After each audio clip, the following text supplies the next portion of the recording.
So tasty, so delicious, so much less expensive than the stuff that you're buying every day at your local coffee shop. Hi, welcome to Angela's Anything Show. This is a little different than a normal video I would do just because I'm actually trying to be helpful and not just clowning around and embarrassing myself for your amusement. But me and Dan have the strongest coffee game of basically anybody I know. We spend like $6 a week on coffee, so like $3 each or whatever, and we're having quality gourmet style cold brew every single day. How do we do it, folks? Well, I'll tell you. First of all, get rid of your single-use straws.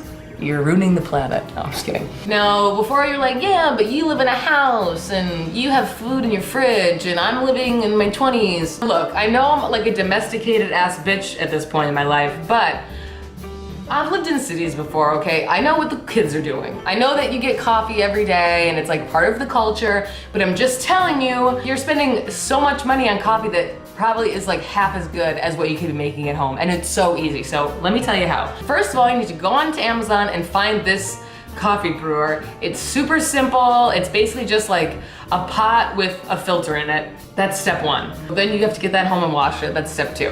Once you have that, then you're gonna pick out whatever coffee that you want at the grocery store. I would urge you to get organic coffee because coffee and cotton are the two most heavily sprayed crops in the United States or like anywhere, I think. Basically, all you do is take filtered water or whatever water you have that you like, fill the pot up to the red line, and then take your little filter part of the coffee maker and fill that up, not to the top.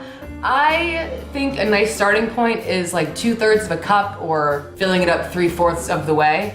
And then you can experiment with less or more depending on your tastes. So then you just kind of stir the water and coffee together. I use a chopstick or you can use a fork or a knife. Make sure that the grinds and the water are all mixed together so that it can soak properly. And then leave it in your fridge or on the counter for 8 to 12 hours.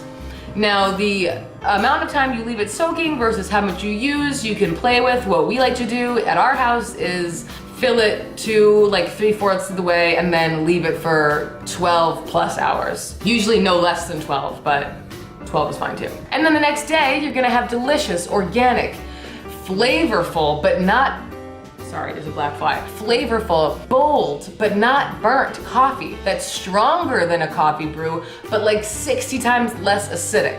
See? So good, you don't even need to use a coffee creamer. Dan, sorry that I just drank that out of the jar. But anyway, I just had to share this with you. This is what you should all be doing to make coffee. I'll leave the Amazon link below. Try it out, let me know what you think, and I hope that this helped. So thanks for watching this episode of Angela's Anything Show.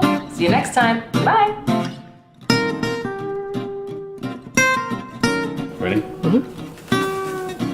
Alright, that's not gonna work, right? There's a hole in this? There's a fucking hole in this. I told you there's holes in the sides of them.